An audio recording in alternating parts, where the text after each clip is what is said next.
warahmatullahi wabarakatuh. Perkenalkan, saya Sarul Anwar. Saya mahasiswa kelas Hukum Pidana dalam Kodifikasi. Di sini saya akan menjelaskan materi tentang analisis materi kejahatan terhadap nyawa, yaitu pembunuhan di apartemen mewah. Pada kasus yang saya analisa, terdapat korban di dalam kamar yang ditemukan sudah tewas dengan beberapa bukti yang ditemukan: rekaman CCTV, pesan WhatsApp, piala besi yang berlumuran darah. Jadi disimpulkan adanya motif dugaan pelaku pembunuhan terhadap Nadia Putri.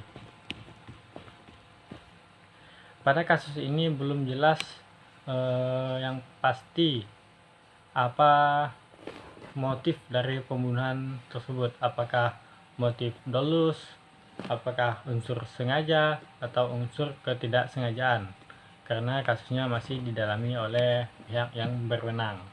Jadi unsur yang harus dibuktikan dalam kasus ini, yang pertama, apakah adanya unsur perbuatan melawan hukum. Apakah korban tewas akibat kekerasan fisik, pukulan, dan pencekikan, karena tidak ada bukti bekas mencekikan. Yang kedua, unsur apakah adanya niat jahat, mens rea, ada indikasi kecemburuan dan konflik utang sebagai motif. Yang ketiga adalah hubungan sebab akibat atau aktus reus. Luka pada korban sesuai dengan senjata yang ditemukan, yaitu piala besi yang berlumuran darah. Pasal-pasal yang dilanggar juga masih abu-abu karena ketidakjelasan dalam kasus ini.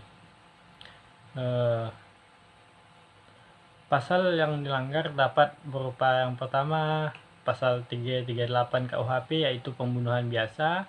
Yang kedua, bisa juga terkena pasal 340 KUHP, pembunuhan berencana. Bisa terkena pasal 351 ayat 3 KUHP, penganiayaan yang mengakibatkan kematian. Yang keempat, bisa terkena pasal 55 KUHP, penyertaan dalam kejahatan. Jadi sebelum ini adalah masih menunggu dari hasil penyelidikan yang dilakukan oleh polisi. Jadi pasalnya masih belum pasti. Untuk prinsip dalam kasus ini ada yang pertama prinsip legalitas, yang kedua ada prinsip kesalahan, yang ketiga prinsip kausalitas atau hubungan sebab akibat, yang keempat adalah prinsip tindakan melawan hukum. Yang sudah jelas di mana dalam kasus ini pembunuhan merupakan suatu perbuatan yang sangat melawan hukum. Jadi sekian dari penjelasan saya pada kasus pembunuhan di hotel apartemen mewah, pada kasus kejahatan terhadap nyawa. Akhir kata, assalamualaikum warahmatullahi wabarakatuh.